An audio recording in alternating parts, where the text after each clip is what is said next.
Try and make up your mind, huh?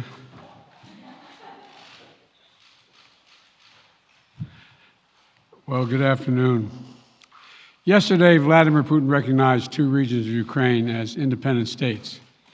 And he bizarrely asserted that these regions are no longer part of Ukraine and their sovereign territory. To put it simply, Russia just announced that it is carving out a big chunk of Ukraine. Last night, Putin authorized Russian forces to deploy into these regions. Today, he asserted that these regions actually extend deeper than the two areas he recognized, claiming large areas currently under the jurisdiction of the Ukraine government. He's setting up a rationale to take more territory by force, in my view. And if we listened to his speech last night, and many of you did, I know, he's setting up a rationale to go much further. This is the beginning of a Russian invasion of Ukraine, as he indicated and asked permission to be able to do from his Duma. So let's begin to, I'm going to begin to impose sanctions in response far beyond the steps we and our allies and partners implemented in 2014.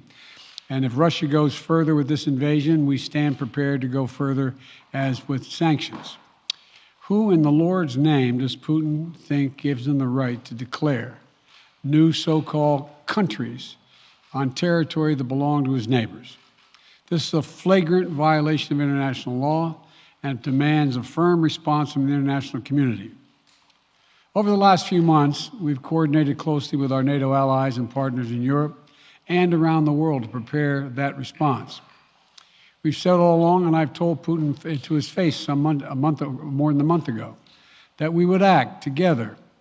And the moment Russia moved against Ukraine, Russia has now undeniably moved against Ukraine by declaring these independent states.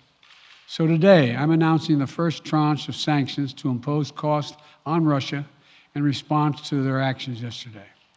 These have been closely coordinated with our allies and partners and will continue to escalate sanctions if Russia escalates.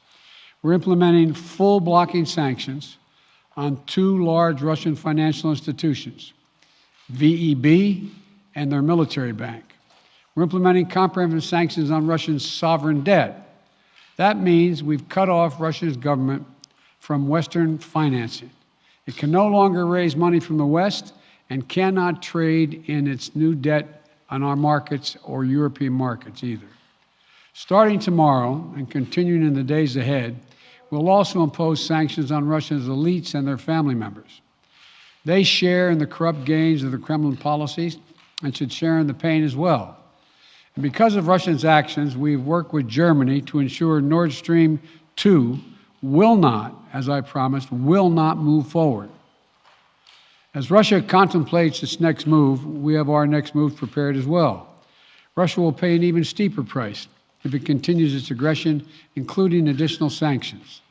The United States will continue to provide defensive assistance to Ukraine in the meantime, and will continue to reinforce and reassure our NATO allies. Today, in response to Russia's admission that it will not withdraw its forces from Belarus, I have authorized additional movements of U.S. forces and equipment already stationed in Europe to strengthen our Baltic allies, Estonia, Latvia, and Lithuania. Let me be clear, these are totally defensive moves on our part. We have no intention of fighting Russia. We want to send an unmistakable message, though, that the United States, together with our allies, will defend every inch of NATO territory and abide by the commitments we made to NATO. We still believe that Russia is poised to go much further in launching a massive military attack against Ukraine. Hope I'm wrong about that. Hope we're wrong about that. But Russia has only escalated its threat against the rest of Ukrainian territory, including major cities and including the capital city of Kyiv. There are still well over 150,000 Russian troops surrounding Ukraine. And as I said, Russian forces remain positioned in Belarus to attack Ukraine from the north, including warplanes and offensive missile systems. Russia's moved troops closer to Ukraine's border with Russia. Russia's naval vessels are maneuvering in the Black Sea to Ukraine's south, including amphibious assault ships, missile cruisers, and submarines. Russia's moved supplies of blood and medical equipment into position on their border. You don't need blood unless you plan on starting a war.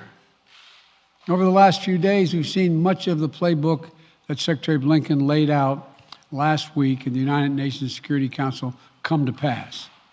A major increase in military provocations and false flag events along the line of contact in the Donbass.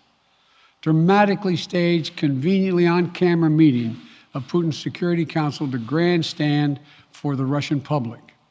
And now, political provocation of recognizing sovereign Ukrainian territory as so-called independent republics in clear violation, again, of international law. President Putin has sought authorization from the Russian parliament to use military force outside of Russian territory. And this set the stage for further pretexts of further provocations by Russia to try to justify further military action. None of us should be fooled. None of us will be fooled. There is no justification. Further Russian assault in Ukraine remains a severe threat in the days ahead. And if Russia proceeds, it is Russia and Russia alone that bears the responsibility.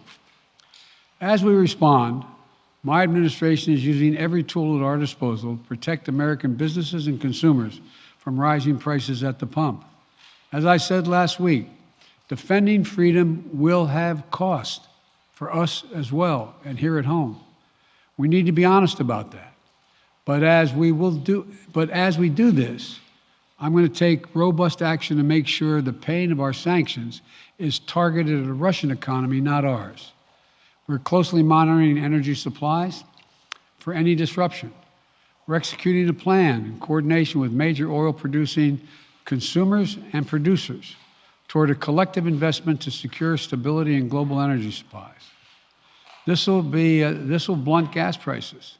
I want to limit the pain to the American people are feeling at the gas pump. This is critical to me. In the last few days, I've been in constant contact with European leaders, including with Ukrainian President Zelensky. Vice President Harris met in person with the leaders in Germany over the weekend at the Munich conference, including President Zelensky. At every step, we have shown the United States and our allies and partners are working in unison, which he hasn't been counting on, Mr. Putin. We're united in our support of Ukraine. We are united in our opposition to Russian aggression. And we're united in our resolve to defend our NATO alliance. And we're united in our understanding of the urgency and seriousness of the threat Russia is making to global peace and stability. Yesterday, the world heard clearly the full extent of Vladimir Putin's twisted rewrite of history, going back more than a century, as he waxed eloquently, noting that, well, I'm not going to go into it, but nothing in Putin's lengthy remarks indicate any interest in pursuing real dialogue on European security in the year 2022.